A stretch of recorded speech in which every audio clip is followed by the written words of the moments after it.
In the spirit of reusing what you have to make a meal for your family, I'm going to take some leftover Taco Tuesday meat and we're going to turn it into a meat sauce for some ziti today.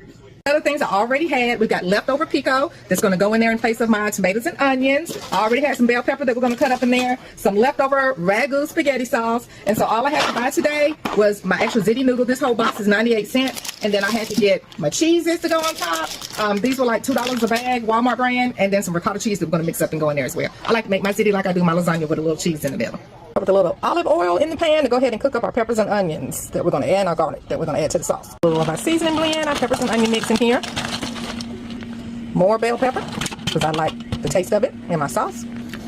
Teaspoon of minced garlic. And then we're going to let all this cook for a few minutes till it's translucent on the onions. While that's frying up, we're going to go ahead and put our noodles in our salted water. Got our ziti. We're going to put that in the water. And I'm not going to use this whole box, just about a half. I'm going to add our meat into the sauce. Our leftover pico, and add that, give it a little fresh element to it. Pour in our ragu. A little bowl of hot sauce for the flavor. This stuff is not hot to me, y'all, so I don't do it for heat. All right, I'm adding a little sugar to taste. If you don't like sugar in your sauce, then skip this step. I'm not adding a bunch of seasoning to this because remember, this is already pre-cooked, pre-seasoned meat. I'm just zooping it up a little bit to add to my noodles. Those are where I need them to be, so it's time to cut them off and drain.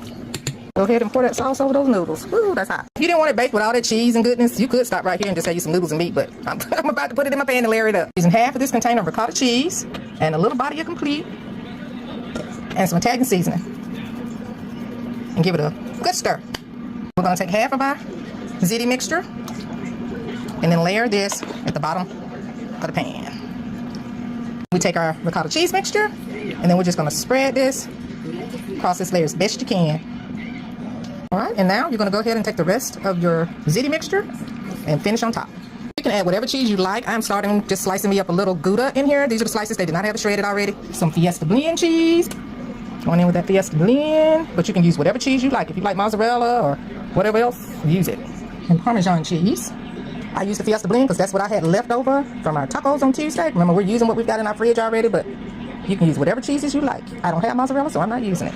And I'm going to take care of it anyway. I'm going to be putting this in a 375-degree oven for approximately 30 minutes or so. I'm going to check it at the 30-minute mark after the cheese is all nice and melted and brown. It was salad, corn on the cob, cooked in my Mueller, and garlic toast.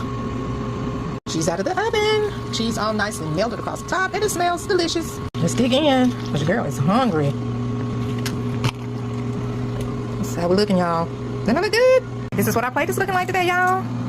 I'm so hungry. It is time. So this is a reminder, y'all. Reimagine what you got at home and turn it into a great meal. Bye now.